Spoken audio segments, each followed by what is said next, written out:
Je vous salue dans le merveilleux nom de notre Seigneur Jésus-Christ, lui qui n'a pas hésité un seul instant à s'offrir sur la croix afin que nous puissions avoir la vie éternelle.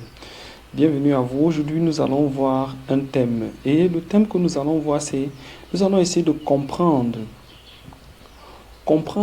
pourquoi Abraham était prêt à sacrifier Isaac à l'Éternel. Pourquoi? Qu'est-ce qui motivait Abraham à aller jusqu'à sacrifier Isaac sans hésitation pour la gloire de son Créateur?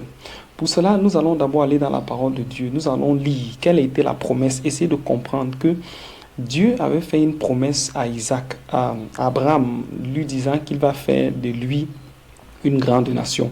Mais cette promesse ne s'accomplissait pas à Ismaël, mais dans la vie d'Isaac. Pour cela, nous allons aller lire la parole de Dieu. La Bible dit dans Genèse 17, versets 19 à 21, nous lisons la version Osterval 1996. Je lis au nom du Seigneur Jésus. La Bible dit: Et Dieu dit, certainement, Sarah, ta femme, va t'enfanter un fils, et tu l'appelleras Isaac, et j'établirai mon alliance avec lui, en alliance éternelle pour sa postérité avant lui. Nous avons souligné ici sa postérité avant lui, pour montrer que c'est à Isaac que l'Éternel s'adresse, que Isaac devait avoir une descendance. Je t'exaucerai aussi touchant Ismaël, voici, je le bénis, et je le ferai croître et multiplier très abondamment. Il sera père de 12 princes, et je ferai de lui une grande nation. Mais, j'établirai mon alliance avec Isaac, que Sarah t'enfantera à cette époque l'année prochaine. Donc nous pouvons déjà conclure que après ce message, certainement Sarah est tombée enceinte 3 ou 4 mois, peut-être 3 mois si elle accouche à 9 mois, ou 4 mois si elle était primipare plus tard, pour concevoir Isaac à la même année, la même période. Nous partons dans un contexte où l'Éternel parle à Abraham. Abraham a 100 ans lorsqu'il a eu son fils Isaac. Et sa femme, Sarah, avait 90 ans. Donc, vous imaginez comment est-ce que la foi d'Abraham a grandi. Mais ce Dieu m'a fait une promesse et ma femme à 100 ans, à 90 ans, a eu cet enfant. Bien aimé, imaginons un peu une femme, une grand-mère, une arrière-grand-mère même de 90 ans, enceinte, qui se balade dans les rues. Imaginez-vous un peu ça. Certains vont se moquer d'elle. D'autres vont dire, la mère, toi aussi, à ton âge, des gens ne comprendront pas ce qui se passe. Bon, imaginons une telle situation. Une femme de 90 ans qui se balade dans les rues avec un long ventre parce qu'elle est enceinte. C'est quelque chose d'inimaginable. Donc, c'est quelque chose qui pouvait renforcer également la foi d'Abraham. Mais maintenant, voilà que la chose étant faite, nous allons continuer à lire. Maintenant, nous allons aller voir ce que Jésus lui dit. Après tout cela, vous voyez, tu as attendu jusqu'à 100 ans pour avoir un enfant. Toi, une femme, 90 ans pour avoir un enfant. Après, ce Dieu qui t'a fait la promesse là, te dit, bon, je veux que tu me donnes cet enfant. Lisons donc ce qui se passe. La Bible dit dans Genèse 22, versets 1 à 14. Nous rappelons que nous lisons toujours la version Osterval 1996. La Bible dit, il arriva après ces choses que Dieu éprouva Abraham. C'est pour ça que nous avons appelé ça l'ultime épreuve d'Abraham.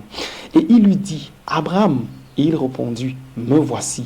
Il dit, prends ton fils, ton unique, celui que tu aimes, Isaac, dont l'Éternel précise Isaac. Il ne s'agit pas d'Ishmaël, mais d'Isaac. Et va-t'en au pays de Morija, et là offre-le en holocauste, sur une des montagnes que je te dirai. Et Abraham se leva de bon matin. Il s'est levé tôt. Donc il n'a même pas, quand nous disons ça, il n'a même pas dit à sa femme. Bien aimé, je profite pour vous dire que lorsque tu reçois parfois quelque chose à l'Éternel, avant que la chose ne s'accomplisse, il est important parfois de garder le silence. Même à ta propre femme, même à ton propre mari. Parfois, lorsque c'est l'intimité avec ton Dieu, parfois, il est important de garder le silence. La raison pour laquelle nous sommes au courant de cette histoire, c'est parce que Abraham a eu le temps de témoigner après l'accomplissement. Il y a des promesses que nous avons reçues. Il est important de garder parfois le silence. Ne parlons pas trop. Abraham ici n'a même pas dit à son épouse ce que l'Éternel lui a demandé de faire. Abraham n'a même pas dit aux gens qui l'ont accompagné, mais c'était sa charge, c'était sa croix, lui et son Dieu. Et il a avancé avec ça. Nous allons continuer, dire, il se leva de bon matin, batta son âne, prit 2 de ses serviteurs avec lui, et Isaac son fils. Il fendit du bois pour l'holocauste, puis il partit et s'en alla vers le lieu que Dieu lui avait dit. Le 3e jour, Abraham, levant les yeux, vit le lieu de loin. Et Abraham dit à ses serviteurs, demeurez ici avec l'âne. Moi et l'enfant, nous irons jusque-là et nous adorons, puis nous reviendrons vers vous. Donc, ici, là, Abraham, c'est comme si il prophétisait même déjà qu'ils vont revenir. Il avait cette assurance. Continuons. La Bible dit, et Abraham prit le bois et l'holocauste et mit sur Isaac son fils. Puis il prit dans sa main le feu et le couteau. Et ils s'en allèrent tous 2 ensemble. Alors Isaac parla à Abraham son père et dit, mon père. Abraham répondit, me voici, mon fils. Et il dit, voici le feu et le bois, mais où est l'agneau? Donc, bien aimé, nous profitons ici pour nous arrêter qu'il est important d'instruire les enfants dans les lois de l'Éternel, comme nous dit la parole de Dieu.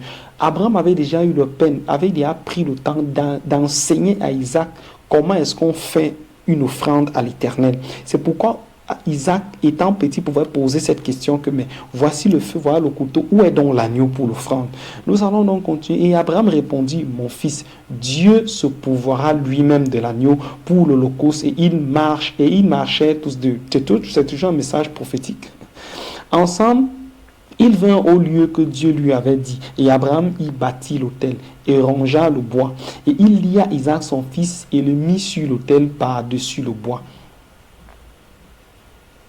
Puis Abraham étendit la main et prit le couteau pour égorger son fils. Mais l'ange de l'Éternel lui cria des cieux et dit, Abraham, Abraham. Il répondit, me voici. Il dit, ne porte pas la main sur l'enfant et ne lui fais rien, car maintenant je sais que tu crains Dieu. Je sais que tu crains Dieu.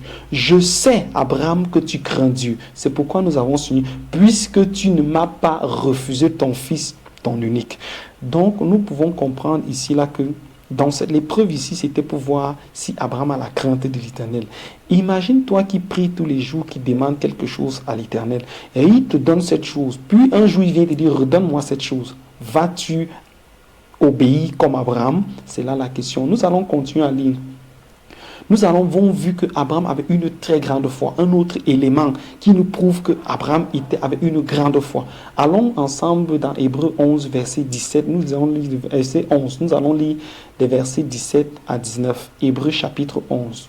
Bible version Orsteval 1996. Je lis au nom de Jésus.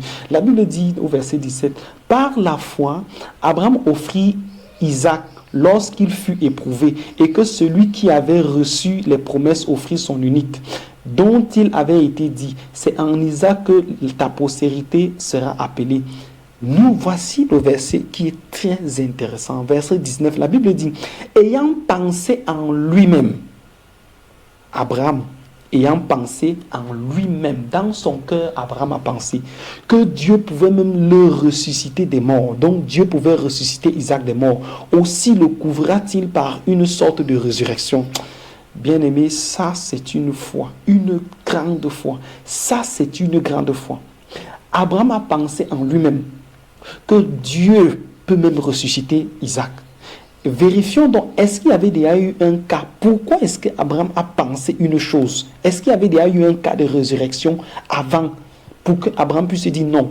Comme il avait ressuscité tel, certainement il pourra également ressusciter Isaac. Il n'y avait pas eu un cas. Allons voir dans l'Ancien Testament les cas de résurrection. Nous voyons que ce sont des cas post-Abraham. Post-Abraham. Nous avons le cas par exemple du fils de la veuve de Serepta, ressuscité par le prophète Élie. Cela, c'est dans le livre de 1 roi 17. Vous pouvez lire versets 15 et 16. Nous avons également le fils de la Sunamite, ressuscité par le prophète Élisée, dans 2 rois 4, versets 33 à 37. Nous avons également l'homme, cet homme qui était mort, dont les gens marchaient, il est tombé sur les os d'Élisée et il a été ressuscité. 2 rois 13, versets 19 à 21. Donc nous pouvons conclure que Il n'y avait jamais eu un cas de résurrection avant. Mais pourquoi Abraham a eu à penser? Nous allons retourner en arrière au verset 19. La Bible dit, ayant pensé en lui-même que Dieu pouvait même le ressusciter des morts. Donc Dieu pouvait ressusciter son fils. Donc il n'a pas hésité, il a dit, je te le donne, car je sais que la promesse va s'accomplir en lui, parce que tu peux même le ressusciter des morts. Vous voyez à quel point la foi d'Abraham était grande. La foi d'Abraham était tellement grande qu'il a même pensé aux choses impossibles à l'époque. Impossible, c'est-à-dire impossible selon le raisonnement humain. Mais Abraham a pensé que si Dieu a dit qu'il y aura une postérité en ce monsieur, il y aura certainement une postérité en ce monsieur. Donc même s'il me dit tue-le, je vais le tuer et Dieu va le ressusciter. Il avait cette ferme assurance. C'est ça l'élément de foi. La foi d'Abraham était si grande. Donc nous pouvons conclure que les deux choses qui poussaient Abraham a agi fidèlement. Un, c'était la crainte de l'Éternel, d'où l'épreuve de Genèse 22, verset 12. Et il y avait sa grande foi aux promesses de l'Éternel. Hébreux chapitre 11, verset 19. Quelle est cette foi? Quelle est cette personne qui pense à la résurrection des morts? Pourtant, il n'y avait jamais eu un cas pareil, un cas semblable. Abraham a cru et sa foi était telle qu'il pensait même aux choses impossibles aux hommes. Bien-aimés, il est important que nous ayons un élément de foi. Nous devons nous tenir sur les promesses de l'Éternel. Nous devons nous tenir sur la crainte de l'Éternel. Et notre foi doit être telle que nous pensons même aux choses complètement folles aux yeux des hommes. Mais que nous pouvons nous tenir, comme Abraham s'est tenu sur la résurrection de son fils. Pourtant, il n'y avait jamais eu un cas de résurrection à l'avant. La promesse que Jésus nous donne une très grande promesse et c'est une promesse éternelle. Jésus dit que votre cœur ne se trouble point. Croyez en Dieu, croyez aussi en moi. Il y a plusieurs demeures dans la maison de mon Père. Si ce n'était pas, je vous l'aurais dit. Je vais vous préparer une place. Et quand je serai parti et que je vous aurai préparé une place, je reviendrai et vous prendrai avec moi, afin que où je serai, vous y soyez aussi. Voilà la promesse sur laquelle nous devons nous tenir.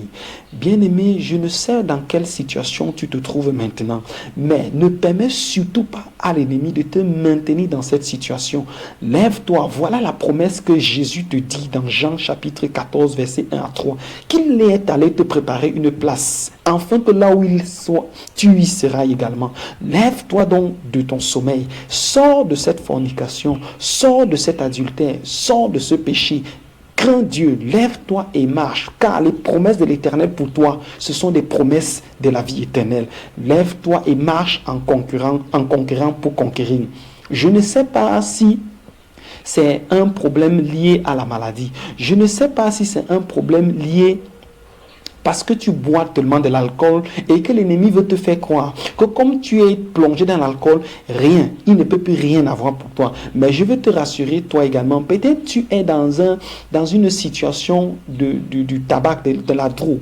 Peut-être tu as subi des frustrations. Peut-être tu as été maltraité. Peut-être tu es tombé dans une famille où des gens vous ont violé, des gens vous ont posé des actes. Mais je peux te garantir que l'amour de Jésus pour toi est plus grand que le monde. Son amour pour toi et pour moi est plus grand que le monde. C'est pourquoi il est dit dans son parole, dans Jean chapitre, Jésus nous parle dans sa parole, dans le livre de Jean, que Dieu n'a même pas hésité un seul instant et il a envoyé son Fils unique afin que quiconque croit ne périsse point. Je peux déjà te garantir que peu importe ce qui t'arrive, peu importe sur quoi le diable te tient, je ne sais pas si tu es un sataniste et que tu as déjà même dépassé le 33e degré, je ne sais pas si tu communiques même avec Lucifer, mais si dans ton cœur tu veux être sauvé, tout est possible. Il est important pour toi de renoncer. Renonce à ce que tu fais, renonce à ce que tu es en train de faire. Lève-toi et ne sommeille point dans cette culpabilité. Ne t'attarde pas dans ce péché. Lève-toi et marche. Crois aux choses folles et aux promesses de l'Éternel, à la vie éternelle. L'enlèvement, c'est pour bientôt, bien-aimé. Il est important que ta relation avec ton Dieu puisse grandir. Il est important également que tu puisses véritablement te tourner vers celui-là qui t'appelle, celui qui t'a promis une place auprès de son Père, Jésus-Christ. Jésus-Christ est le bon berger. Que l'Éternel te bénisse abondamment et qu'il te donne la force de sortir et de te relever et de croire en ses promesses. Au nom de Jésus-Christ, nous avons prié. Amen, amen, amen, amen, amen.